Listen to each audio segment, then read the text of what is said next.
71তম অখিল ভারত সমবায় সপ্তাহ উদযাপন উপলক্ষে জেলা ভিত্তিক আলোচনা চক্র।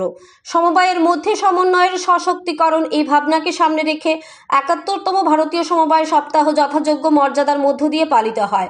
সিপাহীজলা জেলা ভিত্তিক অখিল ভারতীয় সমবায় সপ্তাহ 2024 সোমবার চরিলামস্থিত লীলাদেব স্মৃতি কমিউনিটি হলে উদযাপিত হয়। জেলা ভিত্তিক 71তম সমবায় সপ্তাহ উদযাপন উপলক্ষে লীলাদেব স্মৃতি কমিউনিটি হলে এক বিশেষ আলোচনা চক্রের আয়োজন করা হয়েছে। উক্ত মহতি অনুষ্ঠানে প্রধান অতিথি হিসেবে উপস্থিত ছিলেন সিপাহীজলা জেলা সভাধিপতি সুপ্রিয়া দাস দত্ত। অনুষ্ঠানে অন্যান্যদের মধ্যে উপস্থিত ছিলেন বিধায়ক কিশোর বর্মন, বিধায়িকা অন্তরাদীপ সরকার, সিপাহীজলা জেলা পরিষদের সদস্য গৌরাঙ্গ ভৌমিক, অতিরিক্ত জেলা শাসক সিপাহীজলা জেলা সুব্রত মজুমদার সহ আরও অনেকেই। অনুষ্ঠান শুরুর প্রাকলগ্নে সমবায়ের পতাকা উত্তোলন করেন উপস্থিত অতিথিরা।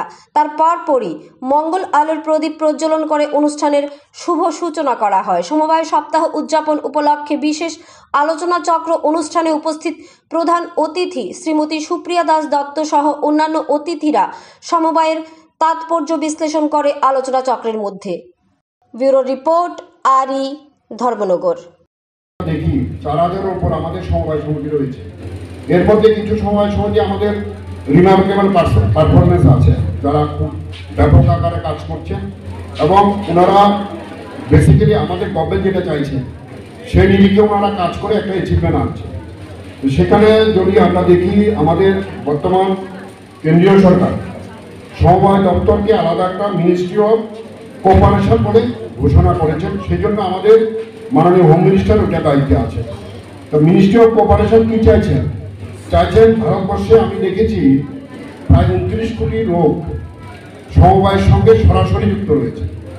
29 কোটি লোক বিভিন্ন সমবায়ের সঙ্গে সরাসরি যুক্ত রয়েছেন, যারা ফিনান্সিয়াল ডেভেলপমেন্টের পাশাপাশি সামাজিক ডেভেলপমেন্টের জন্য যারা কাজ করে যাচ্ছে।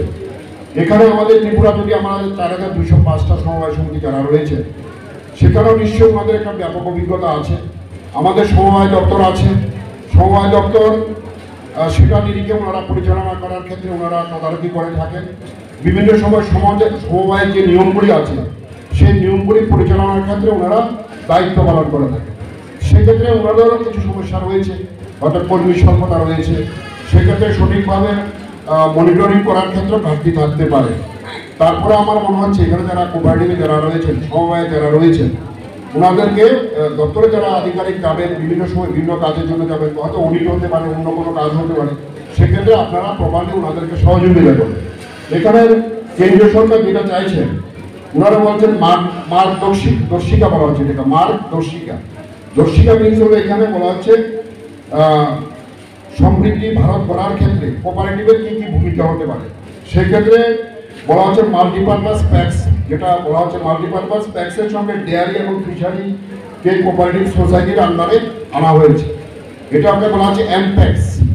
এখন আরেকটা বিষয় বলা হচ্ছে প্রত্যেকটা গ্রাম পঞ্চায়েতে কোনো না কোনো কোঅপারেটিভ সোসাইটি থাকতো, প্যাক্স বা ল্যাম্পস থাকতো।